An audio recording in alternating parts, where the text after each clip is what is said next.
By October 2025, the data showed 11,200 tank kills, sounded the death knell for a legacy, armored combat doctrine.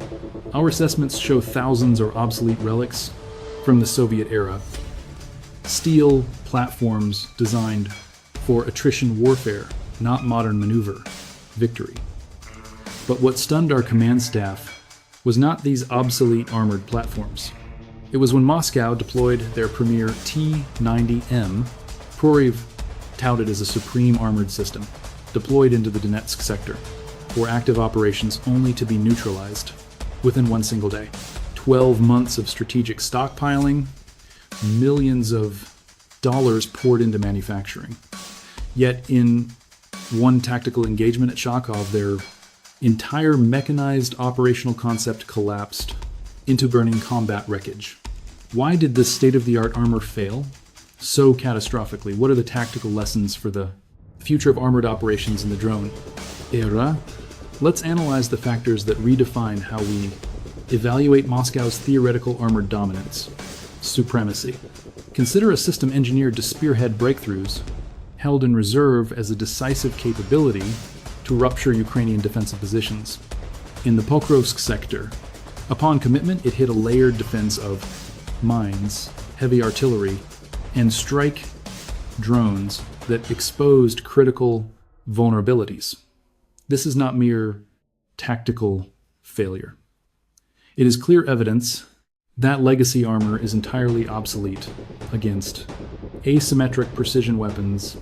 Let us examine how this one failed, exposed doctrine flaws, and signaled an era where superior battlefield intelligence overcomes mass and unmanned platforms dominate airspace. Russian command committed their elite T-90M platforms to the front after sustaining massive combats. Armored losses by October 16, 2025. Indeed, even Putin himself praised this machine as the premier battle tank in June 2023. Data from the Ukrainian Ministry of Finance reveals the devastating toll on Russian armor, where most obliterated hulls came from aging Soviet reserves deployed to bleed enemy stockpiles, instead of securing victory. Now, deploying the advanced T-90M signals desperation in theater. Putin, visiting a strategic munitions facility, claimed this heavy armor could approach any sector, leaving zero chance for adversaries as it fired farther and hit accurately while providing elite protection. Russian state media reports, "Vyatas." This messaging aimed to bolster morale among combat troops. Yet the decision to withhold these elite assets for so long proved their reluctance to risk premium tech in grinding fights. Moscow held around 300 T-90M platforms throughout 2024 and 25, preparing for a massive mechanized thrust near Pokrovsk, as was reported by United 24 Media and the intelligence teams. Production spikes at plants like Ural. Vaganzavod focused on building these tanks, quietly avoiding early exposure to Ukrainian strikes that had already wiped out thousands of older systems. Engineers integrated upgrades like superior optics and reactive armor, aiming to forge a spearhead capable of breaching through fortified lines in eastern Ukraine. This buildup consumed hundreds of millions in capital pulling from Russia's strained economy amid sanctions. Tactical planners viewed Pokrovsk as the decisive ground to test this strategy, since seizing it disrupts key supply. Tactical supply lanes for defenders across Donetsk Oblast. The enemy main effort targeted Shakhove village, a key defensive anchor 12 kilometers north of Pokrovsk, which would unlock routes for deeper penetration into the Donetsk heartland. My tactical maps show Shakhove sitting east of a 24-mile salient carved by Russian offenses during the summer, so capturing it meant establishing staging grounds for pushes toward the vital logistics. Hub. Pokrovsk controls vital rail and road, lines feeding ammunition and reinforcements to frontline defenders, and its fall could tilt the balance of the sector. Russian planners relied on overwhelming mass to rupture lines, but their plan ignored Ukrainian tactical growth in coordinating deep defenses that blended physical obstacles with high-tech assets.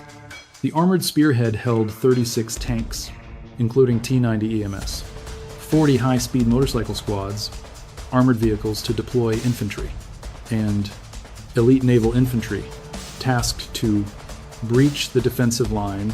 These Marines, pooled from 5 regiments, represented some of the Kremlin's best shock troops outside special forces, and they deployed to absorb the initial fire as heavy armor followed. Tactical planners expected these motorcycles would deplete ammunition, allowing armor to advance safely. But this echoed obsolete Soviet tactics entirely ill-suited to drone-saturated airspace. Tactical reports from the field detail how this massive armored column amassed forward, fully prepared to dig in, and established strong points inside Shakhove, laying groundwork for strategic breakthroughs. As an officer, I ask, can any weapon salvage a campaign if your strategy is obsolete?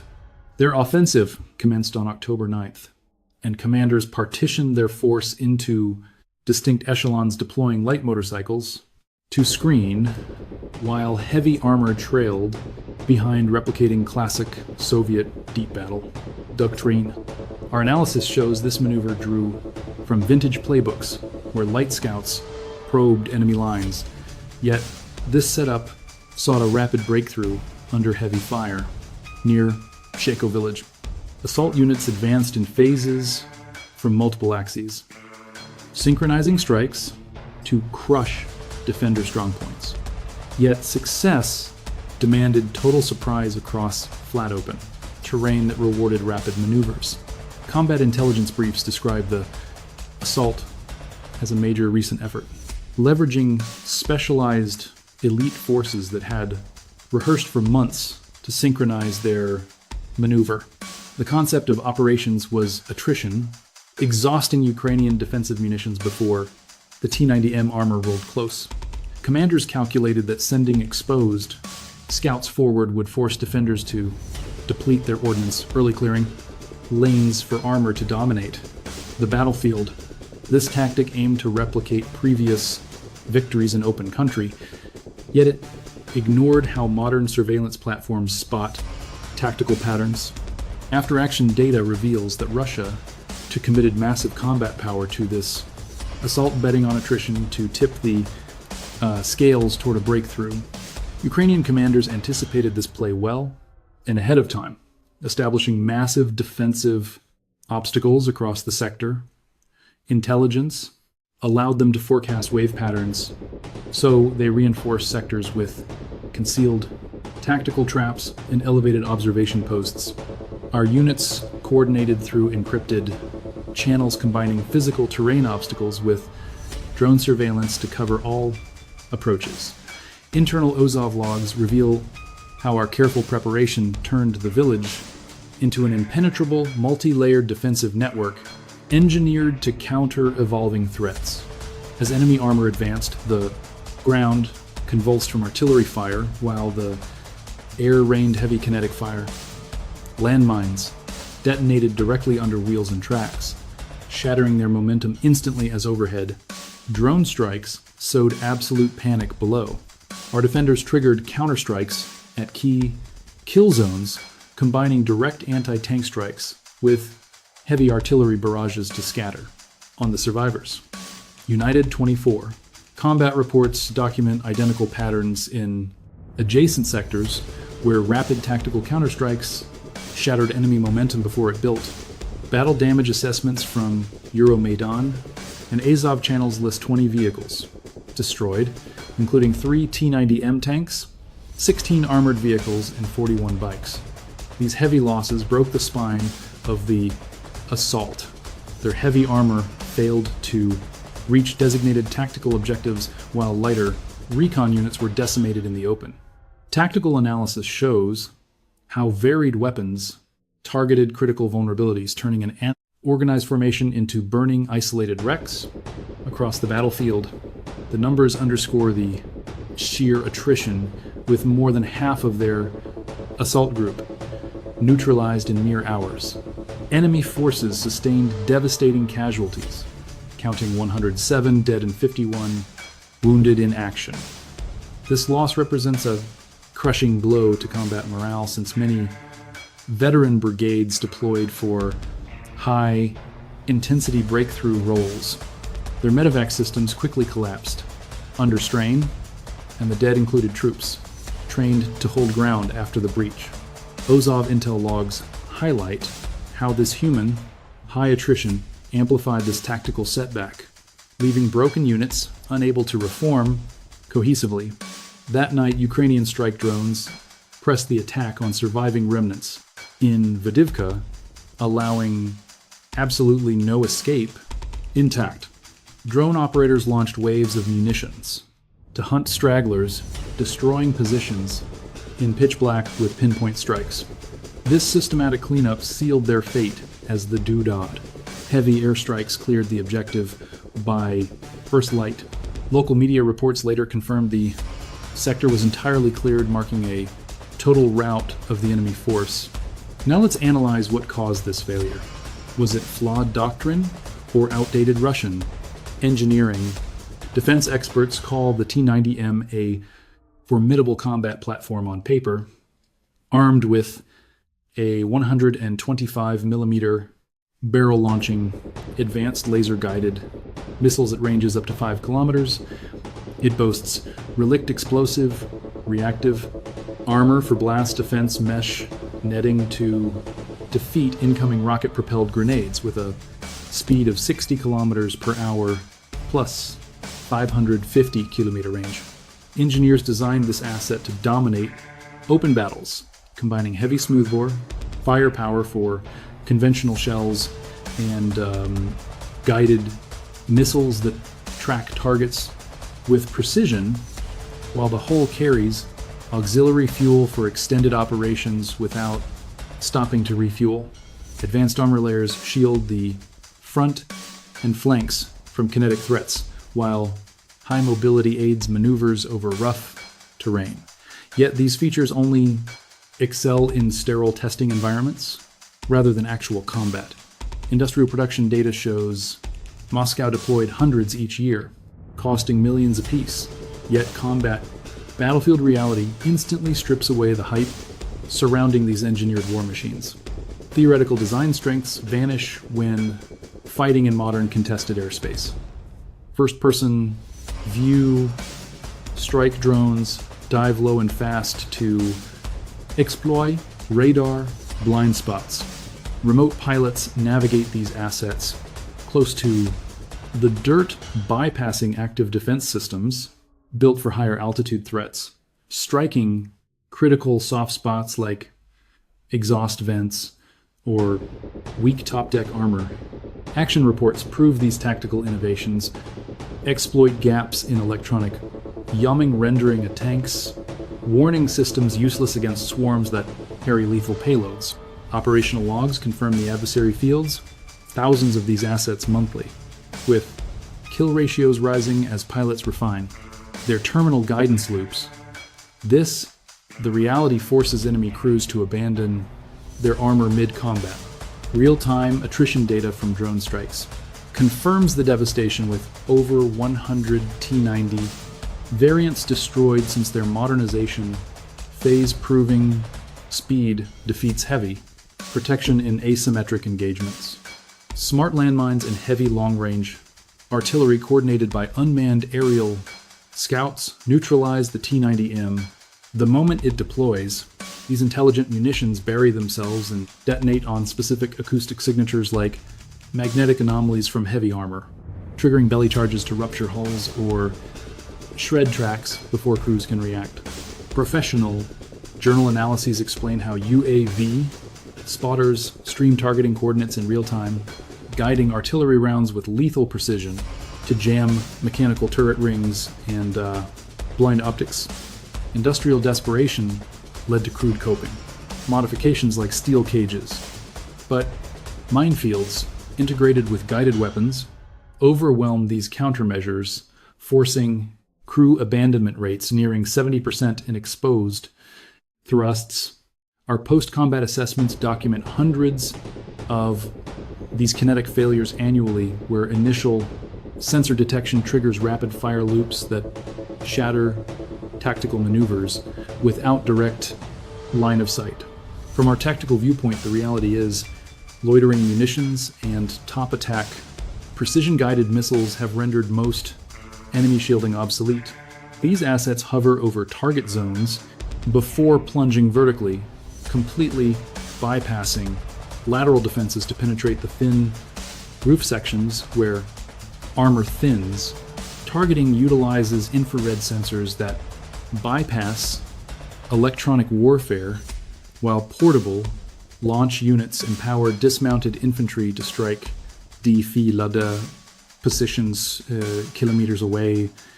Logistics data from defense packages confirm thousands of javelins fielded since the conflict intensified, achieving hit rates exceeding 90% against mobile targets. Tactical intelligence highlights how this profile trajectory exploits structural vulnerabilities built into Cold War design doctrine, rendering even modernized T-90M units prone to rapid neutralization in dynamic battles. Military strategists identify a broader trend where asymmetric systems level the field for light infantry units countering heavy armor, pushing combat doctrine toward maneuver over mass.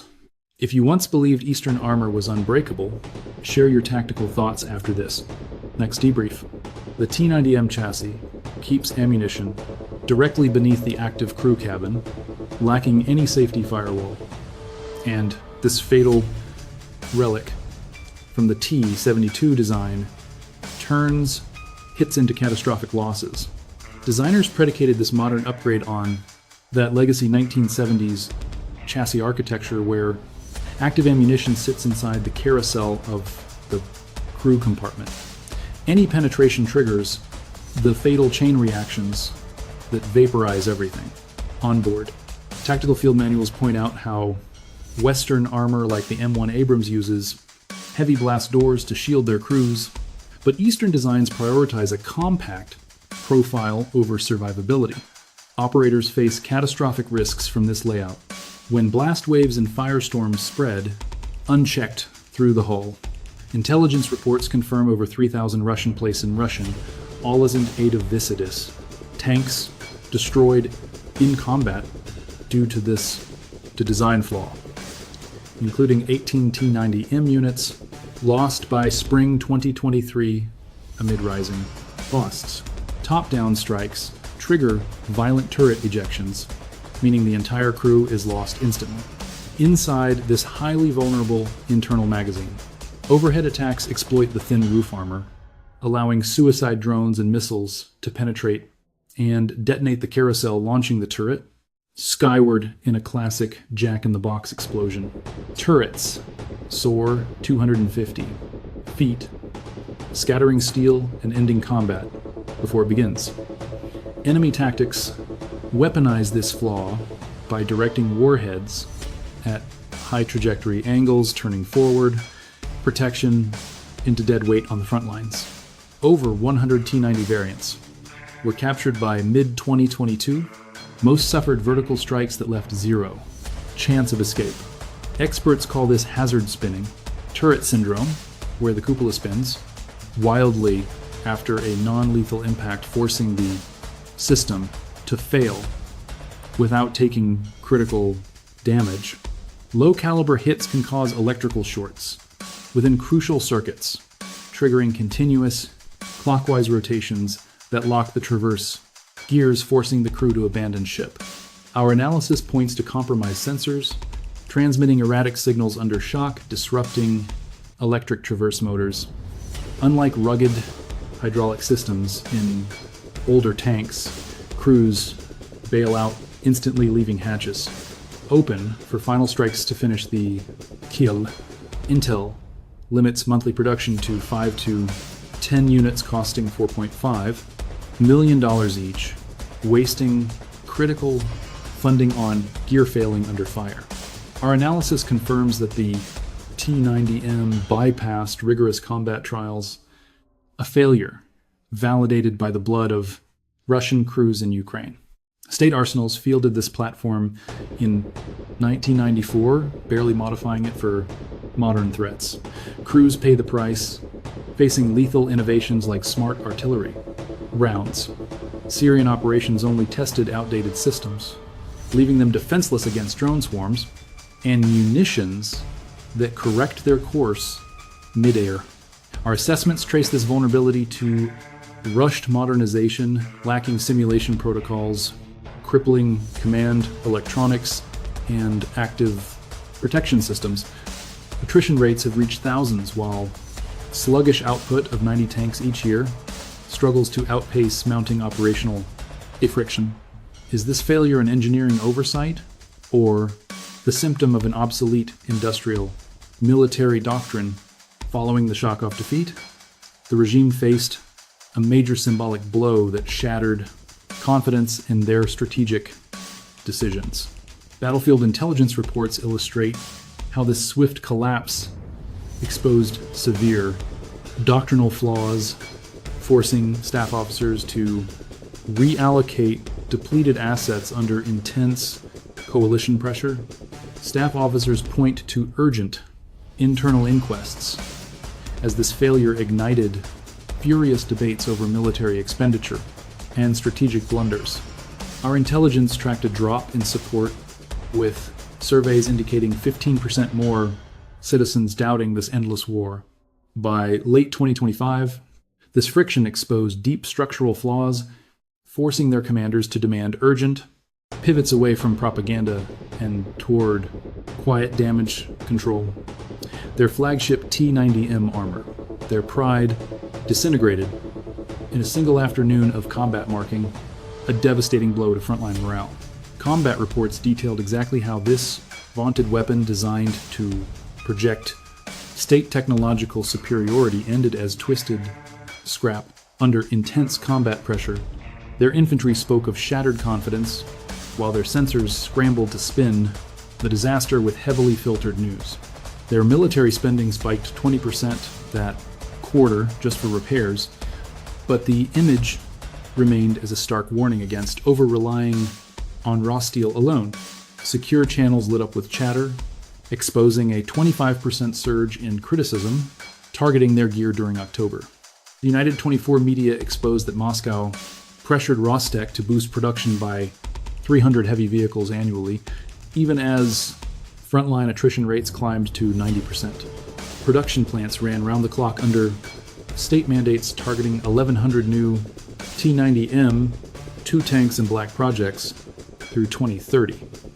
But analysts warned of critical supply bottlenecks from global sanctions. Laborers faced brutal overtime, draining civilian industries just to meet quotas, while fiscal analyses projected yearly spending reaching billions amid runaway inflation. Armor losses hit 1,100 tanks in 2024, alone forcing a cycle where fresh reinforcements barely offset combat losses, confirmed by our open source intelligence. Foreign buyers began backing away too, signaling systemic distrust in Russian armor. Substandard gear kills.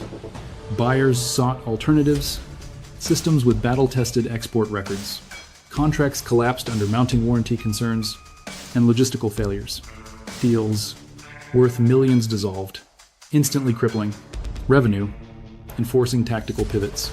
At global arms fairs, we saw a 30% drop in tactical interest from Asian partners by mid-2025. Commanders now prefer robust hardware, built to survive multi-domain threats without constant breakdowns. India canceled its 469-unit order, worth $2 billion and procured French LLC tanks instead.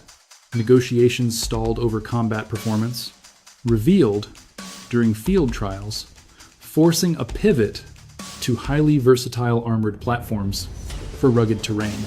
Strategic intelligence reports show this move cut long-term sustainment costs since field maintenance was simplified and parts plentiful. Deployments began in early 2024, bolstering lines with 200 new vehicles by October 2025, while legacy stocks were retrofitted for fleet compatibility. From a psychological perspective, this defeat shattered adversary confidence in their technological superiority. Their own population expressed deep anxiety, with 40% losing faith in domestic military tech by autumn. State media demanded rapid tactical adaptation, while command elements demanded reforms to match modern peer adversaries. Internal domestic dissent grew over war survival, causing a 10% spike in draft evasion due to equipment failures. To my analysis, the Shakhove victory proves tactical agility and operational intellect will always defeat heavy armor and empty threats. Our operational debriefs highlighted rapid, agile maneuvers, crediting our integrated combat teams for seizing the initiative without massive armor. Analysts praised this asymmetric doctrine as a template for smaller forces, with incoming aid rising 15% to support these operations. Frontline morale surged, fostering a resilient culture of battlefield innovation despite severe supply constraints. Are we witnessing the end of heavy armor on modern front lines? The Battle of Shakhove was no ordinary defeat.